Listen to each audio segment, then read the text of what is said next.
Kamusta? Ako ay si Aizen at ngayon tatalakayin ko ang nobela ni Luwalhati Bautista na pinamagat ay Dekada 70. Ang pangunahing tauhan dito ay si Amanda Bartolome. Isa siyang babae noon sa panahon ng batas militar at ang aklat ay nasa kanyang perspektibo. Kaya inilahad niya ang lahat ng mga niraranas niya sa panahon na yun. Ang panahon ng batas militar ay sobrang mahirap at nakakaiba rin to kapag kinumpara mo sa panahon ngayon. Oo nga, meron nga silang nagkakaiba, ngunit meron din silang pagkakatulad. Tatalakayin natin ngayon ang mga estereotipong gumaganap sa loob ng aklat. Ang unang estereotipong na tatalakayin ko ay ang Marxismo. Ang Marxismo ay ang paghiwalay ng mga antas sa lipunan. Halimbawa, isang mahirap na tao at isang mayaman na tao. Halatang-halata na hiwalay ang dalawa dahil sa kanilang pera.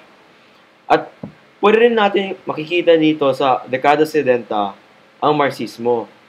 Noong nagwuwelga ang mga mahihirap na tao dahil ayaw nila sa kanilang gobyerno. Hindi sila masaya sa pagtakbo ng gobyerno. Kitang-kita ang hiwalay o kahiwalayan ng dalawang antas. Ang gobyerno, malakas, makapangyarihan. Kaya inaabuso nila ito. Ang mga tao naman, mahirap at wala silang magawa kasi wala silang kapangyarihan. Kaya nga nawawelga sila. Ang pangalawa ay feminismo. Ang ibig sabihin ng feminismo ay ang pagiging pantay ng tingin ng mga babae sa lipunan. Dahil noong panahon, mas mataas ang lalaki sa mga babae. Nakikita natin ito sa loob ng libro. Ang halimbawa ay malayang pag-iisip ni Amanda. Sa kabanatang 2, may sinabi siyang gusto ko makipagkomunikasyon sa kanya. Pero wala siyang interest sa mga bagay na di pakikinabangan. At gusto kong minsan subukang huwag iabot ang tsinelas ni Julia. Gusto kong minsan pagsabihan siya na magtimpla ng sarili niyang kape.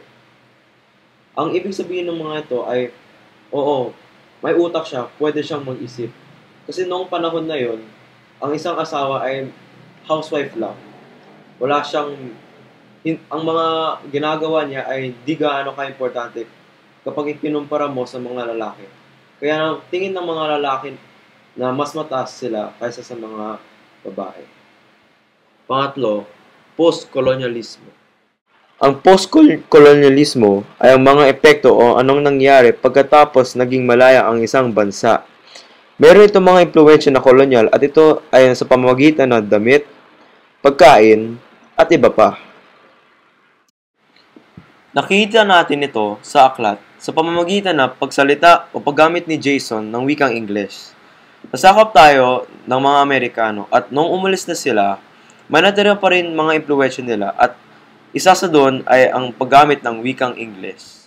Oo, napapansin natin ang pagbabago ng mga estereotipong nito. Noong sa dekada 70, ang ideya ng feminismo ay sobrang mahina at mababa ang tingin ng mga tao sa babae. Ang mga babae noon ay hindi gaano ka-importante. Ang silbi lang nila ay magbuntis, mapanganak para may bagong mamumuno sa pamilya. Kailangan din silang gumawa ng mga responsibilidad nila bilang isang asawa. Sumusunod lang sila sa mga lalaki. Ngayon, naging mas pantay na ang dalawang gender.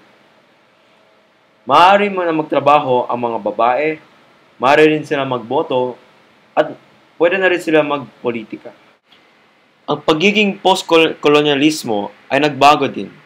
Pero sa pamamagitan na lumala ito, ang paggamit ng wikang Ingles ay isang epekto ng post-colonialismo. Sa kasalukuyan, mataas ng tingin ng lipunan sa paggamit ng wikang Ingles. Kapag gumamit ka ng wikang Ingles, kala nila na matalino ka at matino ka. Kapag gumamit ka ng wikang Pilipino, kapag ikinumpara mo ang dalawa, may inclination ito na mas matino at mas matalino ang gumagamit ng wikang Ingles.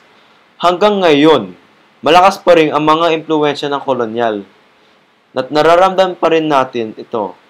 Sa tingin ng mga tao, mas masarap at maging mas maliwanag ang kinabukasan nila kapag pumunta sila at kapag natira sila sa USA. Ito ay isang isipang pagkolonyal. Noon din, mayroon paghiwalay ng mga klaseng panlipunan. Ang mga mayayaman at malalakas ay nangangabuso ng kanilang kapangyarihan. Ang resulta nito ay brutal para sa mga mahihirap. Sa kasalukuyan, nangyayari pa rin ito at nakikita natin ito sa loob ng gobyerno. Ang isang halimbawa ay ang PDAP scam o pork barrel scam ni Napoles. Ninakaw niya ang mga pondo at pera ng mga proyekto at dahil dito, kulang na ang mga pondo. Ang mga nagdudusa dito ay ang mga tao na nagbe-benefit sa mga proyekto ng gobyerno. Nakita natin ang division ng mayaman at malakas sa mahirap at mahina. May sabihin pa nga sa English the strong take what they can and the weak suffer what they must. Sa babasa ng dekada, nakita ko kung anong klaseng panahon ang batas militar. Ang panahon nito ay sobrang talaga mahirap. Dahil ang lahat ng mga sinasabi o ginagawa ng militar ay batas. Pwede lang sila pumatay at okay lang. Kasi batas naman Kaya inaabuso nila ang kanilang kapangyarihan. At dahil dito, nagwewelga na ang mga tao. At kung nahuli ka sa pagwelga, patay ka na. Dahil pag nahuli ka, lalaro lang nila ka, tapos papatayin ka. Kaya kung ikukumpara natin ang panahon ng batas militar at ang kasalukuyan, ibang-iba talaga. Umunlad na ang bansa natin, pero nanatili pa rin pareho ang ilang mga bagay. Ang halimbawa ng mga ito ay inaabuso pa rin ang mga tao ang kanilang kapangyarihan. At dahil dito, meron taong nagdudusa. Lahat nito ay nasa loob ng dekada 70. Maganda ang pagsasalaysay ni Amanda Bartolome dahil detalye ito at ito ay isang pananaw ng isang babae. Ang pagiging isang babae noon ay sobrang talaga mahirap dahil maraming niraranasan nila na masama. Mababa ang kanilang pwesto sa lipunan at sila ay sumusunod lamang sa mga utos ng mga lalaki. Kaya makikita natin talaga ang mga kahirapan na dinaan ng mga babae. At isa pa, alam na natin ng panahong nito para sa Pilipinas ay madilim. Pero di natin alam kung gaano kadilim. Kaya, ang mga magulang ng natin at lolo ay may alam nito. Kapag binasa natin ang dekada, mararamdaman na natin talaga na nandyan ka talaga sa panahon na yon. Maganda ang aklat nito. Dahil kapag binasa mo, parang nandoon ka talaga. Pero sa perspektibo ni Amanda.